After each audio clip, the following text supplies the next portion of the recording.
কি করে রিকোয়েস্ট দিতে হবে, কি করে রিকোয়েস্ট দিতে হবে। হ্যাঁ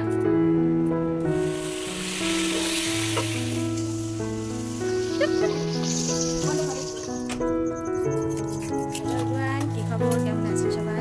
তো এখন বাজে 8:30। তো এখন থেকে আপনাদের সাথে নিয়ে ভিডিওটা শুরু করছি। তো কারেন্ট নেই, বৃষ্টি হচ্ছে আর প্রচুর মেঘ ডাকছে, তো সেজন্য কাজ অনেকটা লেট হয়ে গেছে। তো দেখতে থাকুন পুরো ভিডিও, আশা করছি ভালো লাগবে। ভাত দিয়েছি, রাইস কুকারে দিয়েছিলাম, তো কারেন্ট নাই, তো গ্যাসে দিলাম আবার। আর এই তো শুধু ভাত হবে, আর রাতে অনেক কিছু আছে।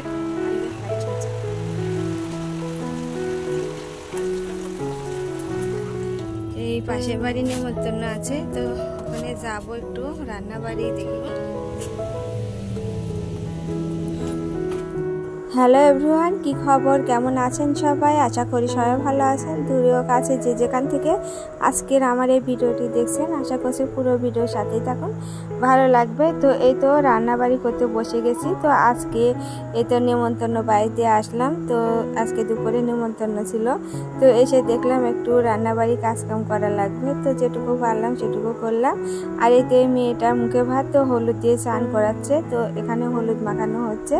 আর মেয়েটা তো খুবই খুশি, কোনো বিষয়ে কান্নাকাটি করে না, সব বিষয়ে খুশি, সবটাতেই সায় দেয়, মানে যা কিছু করা হয় তাতেই হ্যাঁ। তো এত লক্ষ্মী মেয়ে। তো এই তো মেয়েটাকে চান করানো হচ্ছে। আর এই দেখুন, দেখে বুঝতে পারছেন কতটা কিউট, আর সব দিকে তার নজর, আর অনেকটা সুন্দর করে পোজ দিচ্ছিল এবং চানও করাচ্ছিল। তো আমি ওইদিকে আবার রান্না করে বসে গেছি, তো আমাকে রান্না করতে বললো, তো একটু পায়েস করলাম, আর এই তো আলু ভাজি করে দিলাম, আর এদিকে পটলগুলো ভাজি করছি। আর তারপরে আমি একটু টক করলাম, এই সামান্য রান্নাবাড়ি করে এই তো আবার বাড়িতে আসলাম। তো বাড়িতে এসে অনেকটা গরম লেগেছিল, তো একটু লেবু শরবত খাবো, তো সেই জন্য লেবুটা চিপে নিচ্ছিলাম। তো আমার জন্য একটু লবণ দিয়ে আমি আলাদা রেখে দিয়ে ওদের জন্য চিনি দিয়ে একটু শরবত করে দিলাম। মানে মেয়েটা বলছে লেবু দিয়ে শরবত করে দাও চিনি দিয়ে। তো এই তো শরবত করে দিয়ে বাজার চলে আসলো। তো মাছগুলো কেটে নেব। তো শিং মাছ এনেছিল, শিং মাছগুলো ভিজিয়ে রাখলাম তো জলে। তো কালকে শিং মাছগুলো রান্না করব, আর আজকে যে পোয়া মাছগুলো এনেছে সেগুলো কেটে ফ্রিজে রেখে দেব। তো এই হচ্ছে আজকে দুপুরে। তো রান্না বাড়ি নেই, এই যে কাজগুলো ছিল এই কাজগুলোই করছি। তো এদিকে এই মাছগুলো কাটা বাছা করে নিয়ে অনেকগুলো বাসন ছিল, তো সকালে তো ওদের বাড়িতে গিয়েছি, বাকি যে অনেকগুলো বাসন বের হয় সেগুলো তো মাজা হয়েছিল না। তো বাসনগুলো মেজে আমি পরিষ্কার ফ্রেশ হয়ে নিলাম। তো অনেকটা গরম লাগছিল, সকালে হঠাৎ ঝড় বৃষ্টি হলো, তো তেমন একটা ঠান্ডা পড়ে না, অনেকটা গরম ছিল।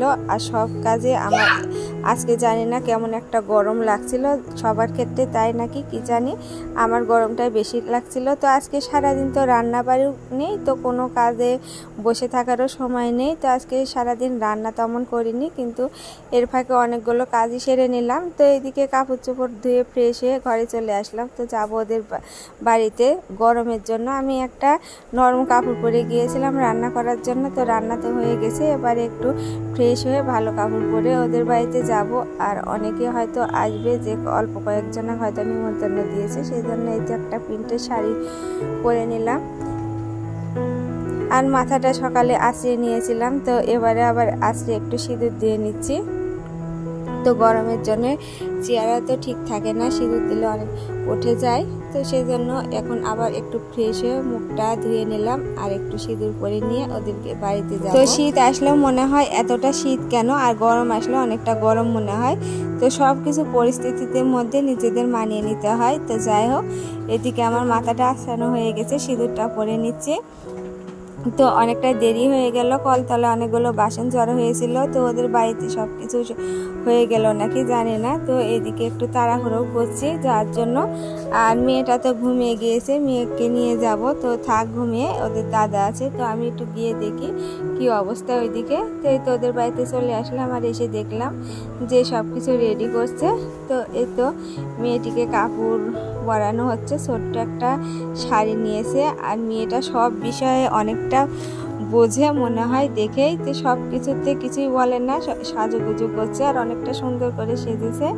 তো এই মেয়েটার আজকে মুখে ভাত, মানে আড়াই ভাত আজকে। তো এই দিদিমার দাদুর বাড়িতে এসেছে, আজকে মামা ভাত হবে। তো সুন্দর করে সাজানো হচ্ছে মেয়েটাকে, আর মেয়েটা সব বিষয়ে অনেকটা খুশি সাজুগুজু করা, আর অনেকটা কিউট একটা মেয়ে, ছোট্ট মেয়ে।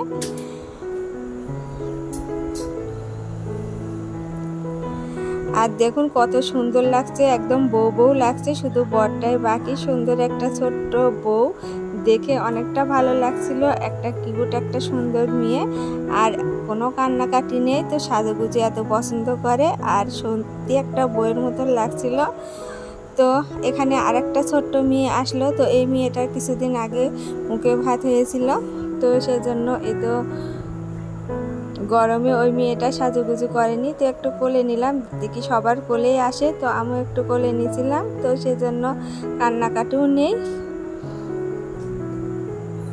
আর এদিকে যাদের অনেক গেস্ট আছে, সেই গেস্টগুলো চলে এসেছে। তো বাড়িতে অনেকেই মেহমান চলে আসলো, আর এদিকে খাওয়া দাওয়া শুরু হয়ে গেছে। আর এদিকে আবার মেয়ে যে আড়াই ভাত দেবে, সে ভাতে রেডি করে মামা ভাত দিচ্ছে। তো আজকের ভিডিওটা ভালো লাগলে প্লিজ একটা ভিডিওতে লাইক করে দেবেন, আর সাবস্ক্রাইব করে চ্যানেলের পাশেই থাকবেন। আর যারা ফেসবুক থেকে দেখছেন আমার আজকের এই ভিডিওটি, লাইক এবং ফলো দিয়ে আমার চ্যানেলের পাশেই থাকবেন। আর কেমন লাগলো আজকের ভিডিওটি কমেন্টে জানাবেন। তো এই তো একটু ধান দুব্বা দিয়ে আশীর্বাদ করে দিচ্ছে, আর মামাতে সব রকম মিলিয়ে তো মুখে ভাত দিয়ে দেবে। তো খেতে তো পারবে না, তো আমাদের হিন্দুদের এই তো একটা রীতি, তো এই রীতিটা পালন তো করতেই হবে। তো সে পর্যন্ত সবাই ভালো থাকবেন, সুস্থ থাকবেন। আজকের ভিডিওটা এই পর্যন্তই, আবার নেক্সট ভিডিওতে দেখা হবে।